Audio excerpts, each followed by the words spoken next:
There is no contract more celebrated than the one that devours men. It is dressed in flowers, sealed with kisses, sanctified by gods and states alike. Yet beneath its vows lies a quiet cruelty. Marriage does not protect men, it exploits them. Most believe it is the pinnacle of love. But what is love except nature's most cunning deception, a fever that burns until the body is shackled? What is marriage except the extension of that fever into a lifelong obligation where the cure is worse than the disease? You are told marriage will complete you, that it will soften the loneliness, bring meaning to your days, and keep death at bay. But Schopenhauer was right. Love is not sacred. It is the bait of the species, tricking you into servitude. And marriage is the cage built around your blindness. The young husband, he is 27, a man not yet weathered by time, but already restless in his solitude. His friends tell him he should settle down. His mother asks when the grandchildren will arrive. His father speaks of responsibility with a mixture of pride and envy. He feels the pressure not as chains, but as approval. He mistakes expectation for destiny. She appears, beautiful not because of who she is, but because of what she represents. An escape from emptiness, a promise of stability, a mirror in which his desire seems noble. They fall in love, or what he calls love, though it is in truth intoxication. He kneels with trembling hands, offers a ring he cannot yet afford, and the crowd applauds his surrender. The wedding day is a carnival of illusions. White fabric, smiling relatives, champagne spilling over the edges of glasses. He looks into her eyes and believes he sees eternity, though eternity has never once appeared in human affairs. He signs his name on a certificate, unaware that his signature is the first nail in the coffin of his independence.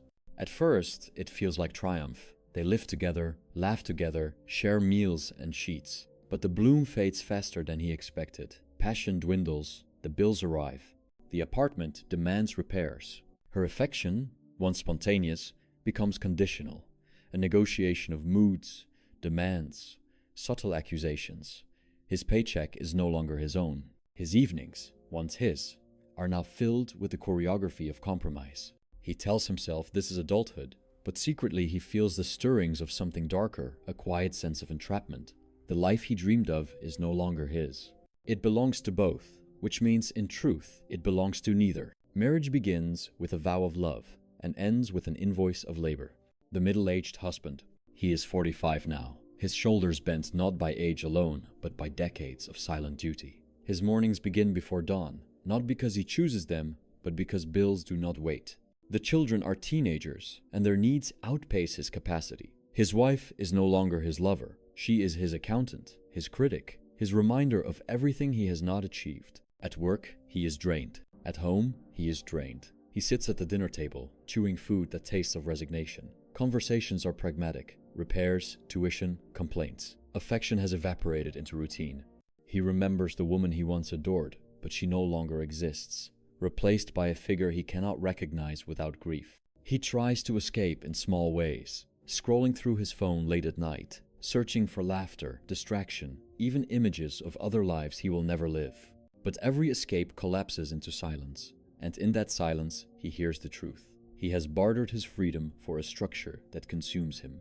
He considers leaving, but leaving means disgrace, financial ruin, alienation from his children. He imagines the courtrooms, the division of property, the bitter accusations. He imagines himself alone in a rented room, half his wages gone, his reputation destroyed. And so he remains. Marriage teaches man endurance, not the noble endurance of suffering for truth, but the pitiful endurance of suffering for appearances. The old husband, 70 now, his body weakened, his labor almost forgotten. The children are grown, absorbed in their own lives.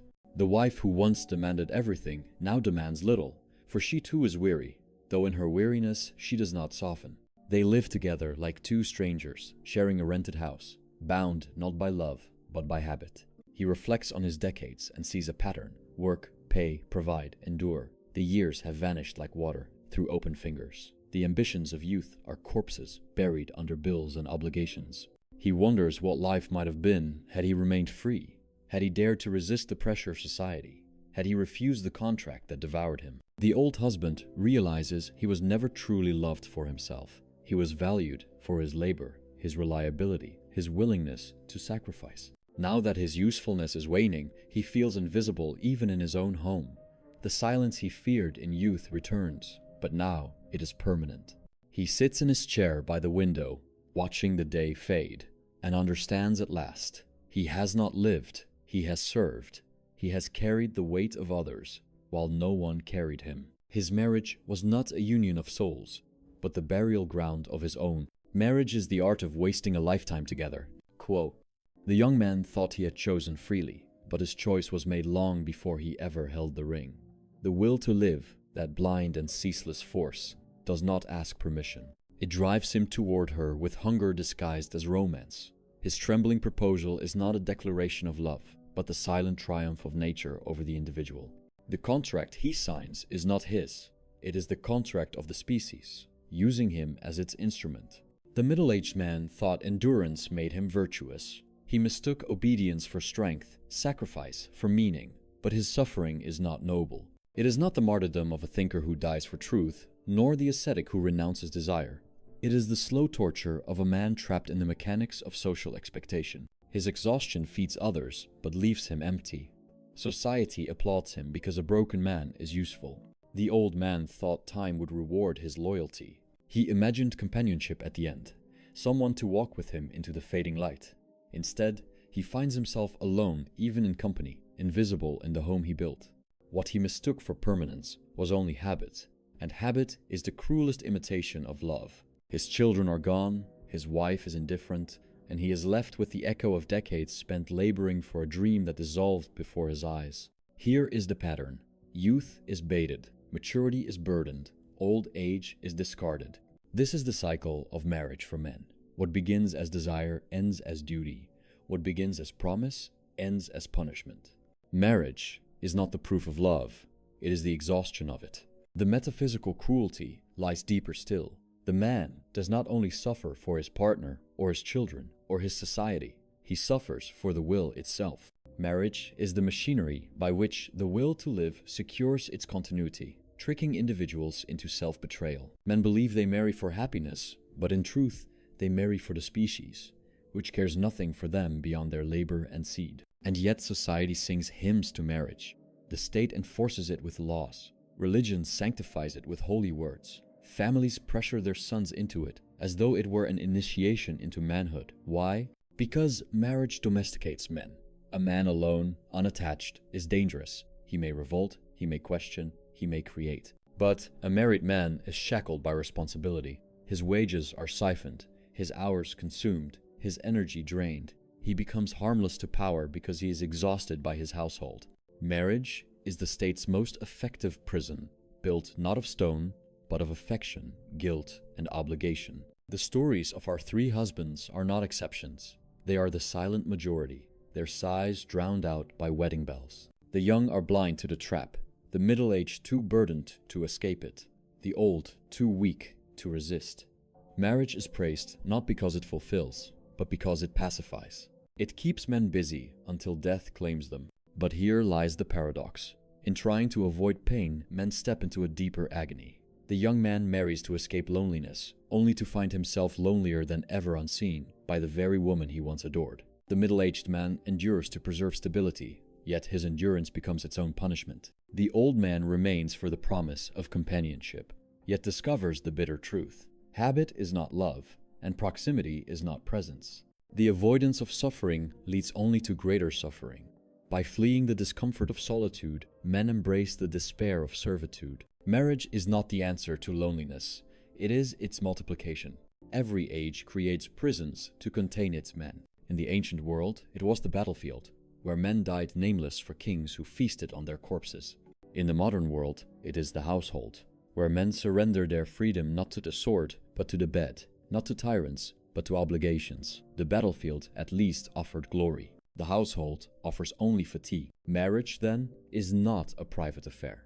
It is a political necessity. Governments favor it because it stabilizes the restless male, redirecting his power into harmless repetition. Mortgages, taxes, diapers, anniversaries. Religions praise it because it transforms blind lust into sanctified duty, converting instinct into ritual. Families demand it because it guarantees the production of grandchildren and the continuation of the bloodline. In every direction, forces greater than the individual conspire to convince him that what is servitude is actually salvation. Marriage survives not because it fulfills, but because it functions.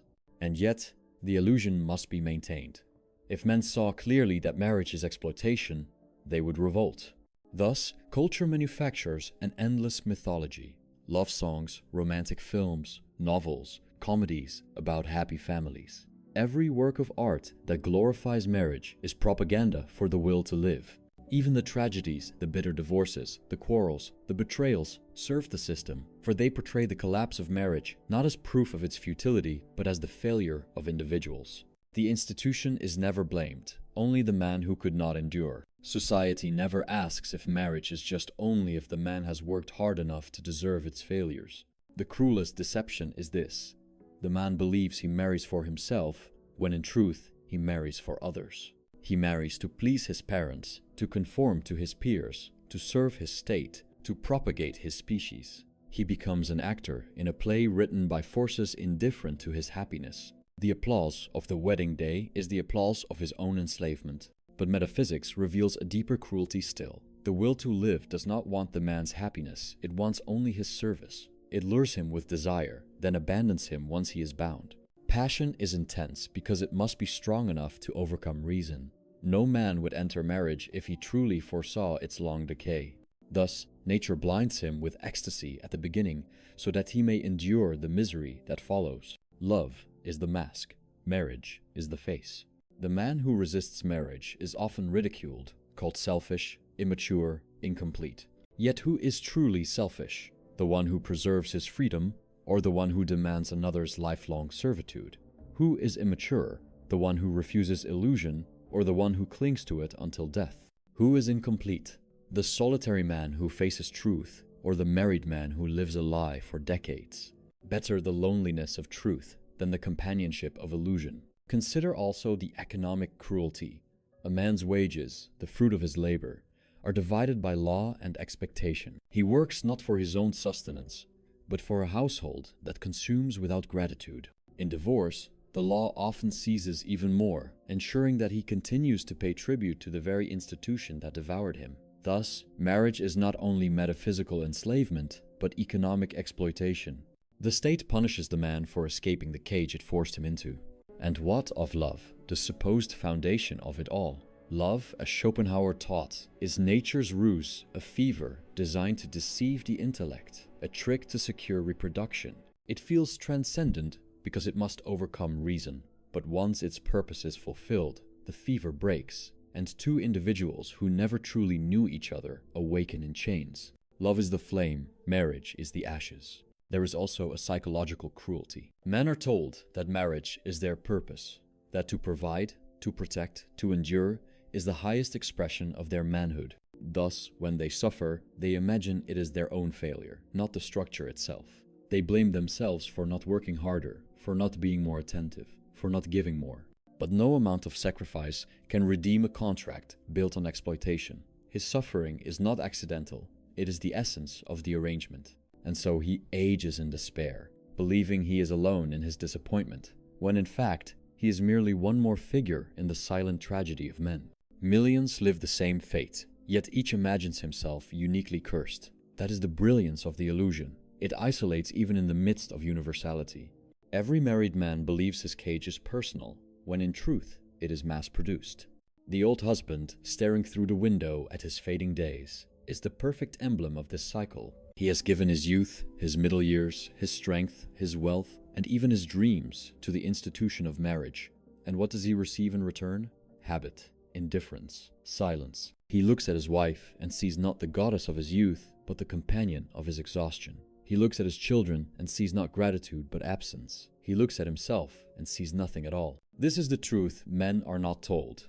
Marriage is not designed for their fulfillment, but for their depletion. It is the process by which the will extracts every drop of strength from them until nothing remains but a husk. And then, once they are emptied, they are discarded. Marriage does not complete a man, it consumes him. So what remains when the veil is torn?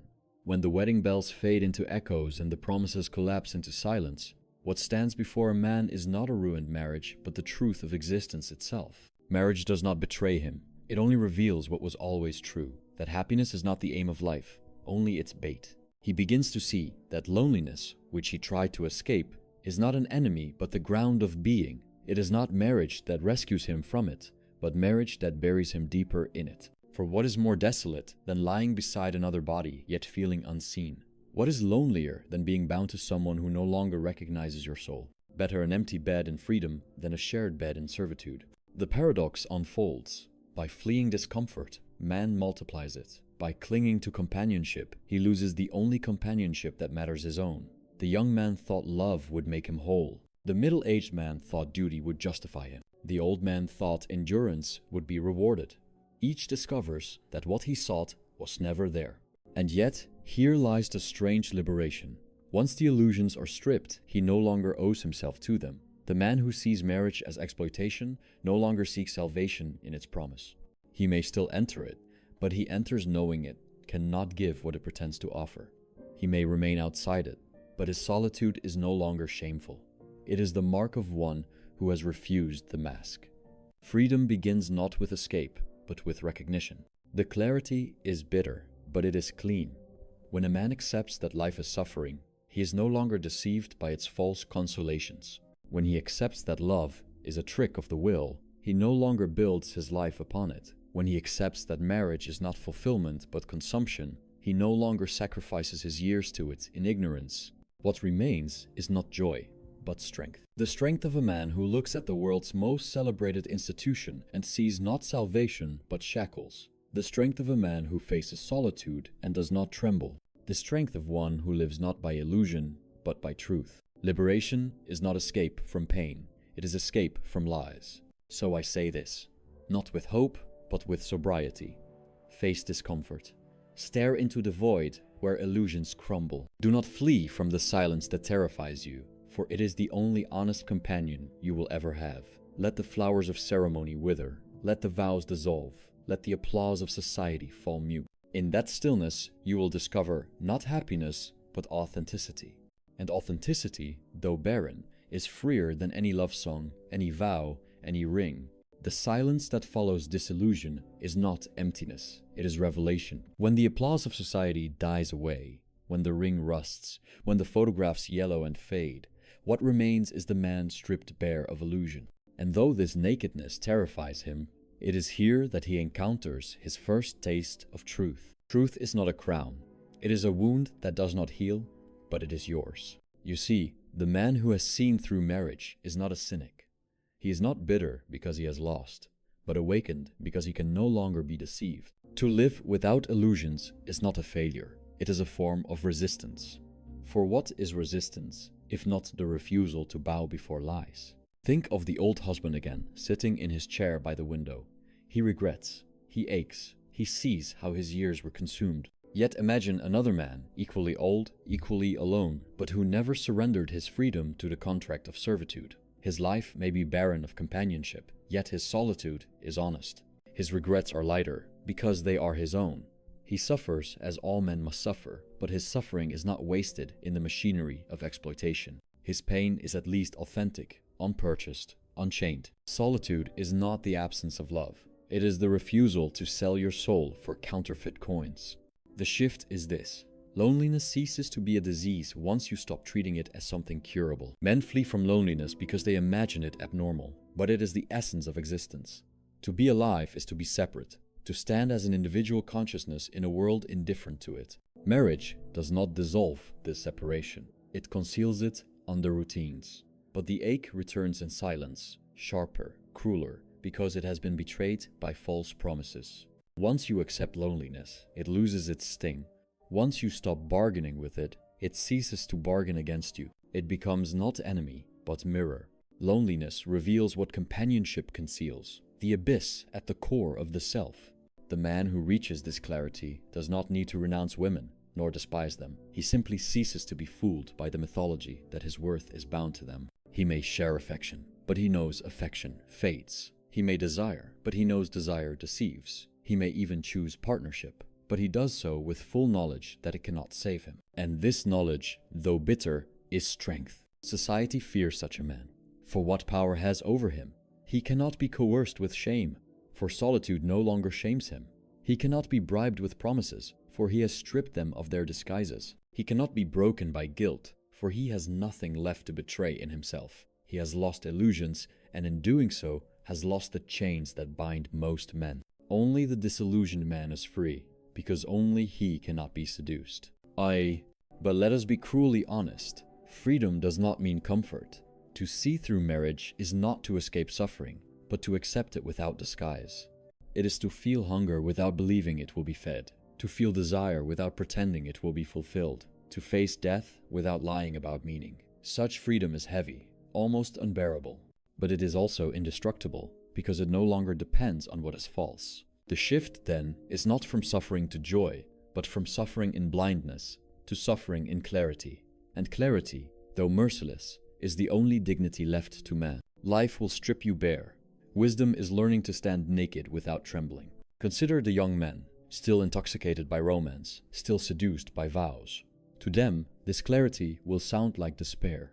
They will call it bitterness, cynicism, even hatred. But what they call hatred is only the refusal to lie. What they call despair is the recognition that happiness was never the aim of existence. They will learn, with time, that what is spoken here is not hatred of women, nor hatred of marriage, but hatred of illusion. For illusions do not protect, they devour. To live by them is to be consumed by them. To break them is to bleed. But to bleed in truth is better than to thrive in lies. Better the agony of truth than the comfort of deception. Quote, and so the call is not to reject marriage as a law, but to reject marriage as salvation, to see it as it is, a compromise, a contract, a machine of the will. Enter it if you must, but never forget its essence. Resist the intoxication that tells you it will save you. It will not. No vow can, no ring can, no body beside yours can. What saves you is nothing. There is no salvation. And in this recognition lies the paradoxical liberation. You no longer search for it. You no longer kneel before illusions. You no longer waste decades in pursuit of shadows. Freedom begins where hope ends.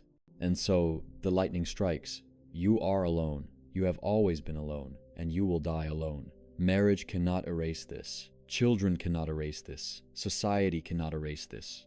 But to see it clearly is not despair, it is truth.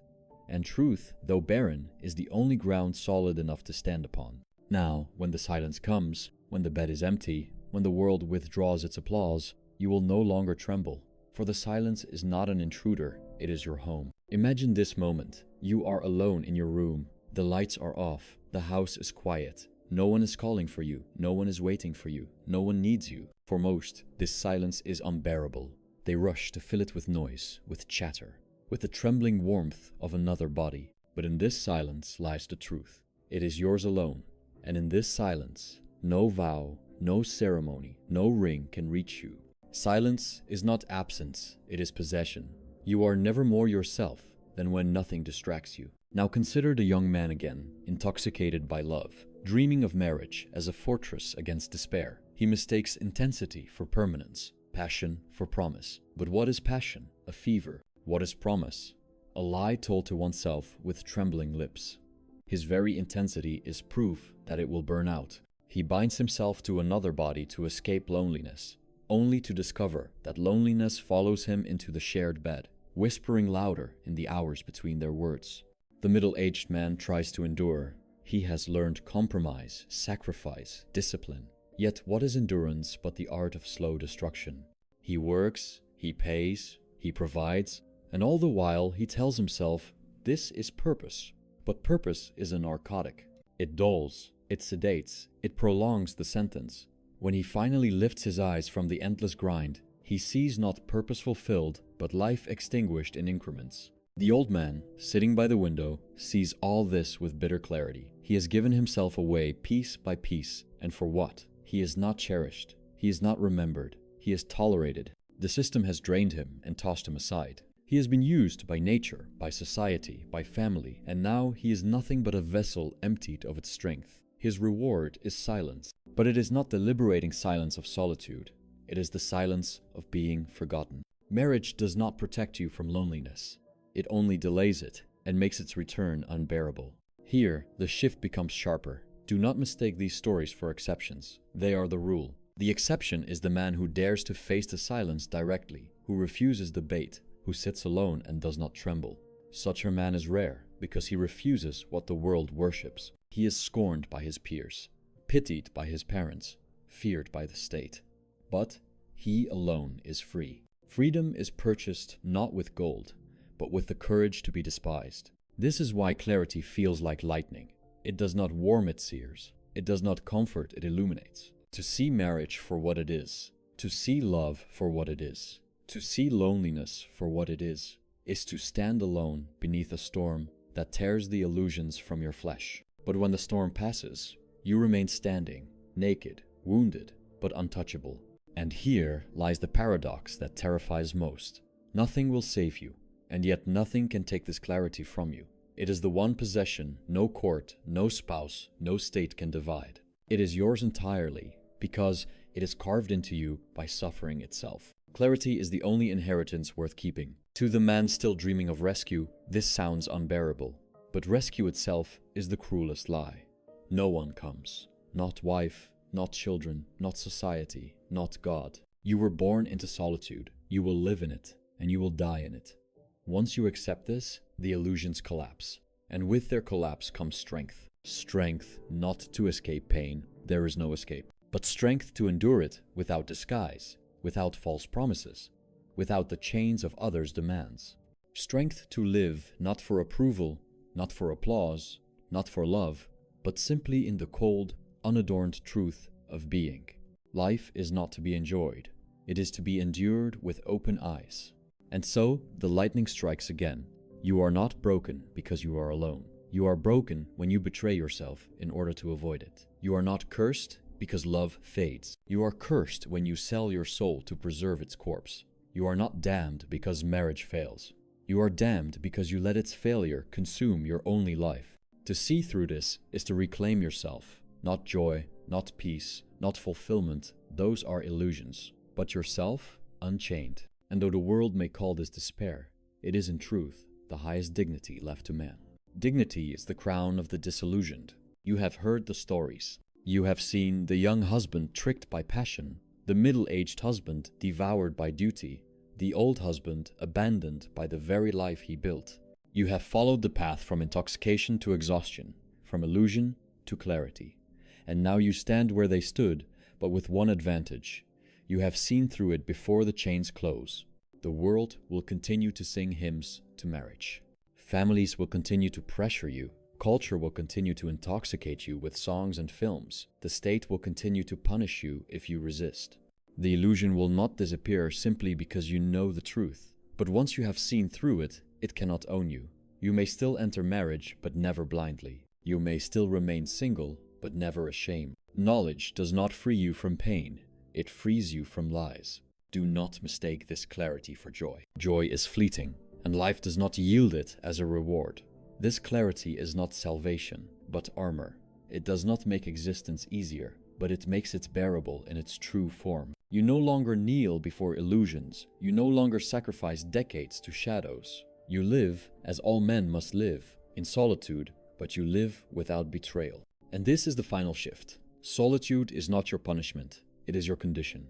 You cannot escape it. But you can embrace it as your own, rather than disguising it with contracts and vows that only deepen the wound.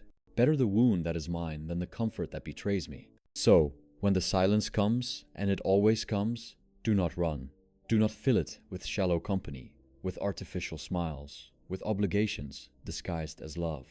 Face it. Stare into it until it no longer terrifies you. For in that silence lies the only truth you will ever possess. You are alone, and in that aloneness, you are free. Marriage will not rescue you. Love will not rescue you. Nothing will rescue you. And yet, in this absence of rescue lies the strange strength of one who no longer seeks it. Freedom begins where the last illusion ends. So let the flowers wilt. Let the vows dissolve. Let the myths collapse. Stand in the silence. Feel its weight. Let it crush you, and you will find that you cannot be crushed. For what is already broken cannot break further, and what is disillusioned cannot be enslaved. The silence you feared is the silence that frees.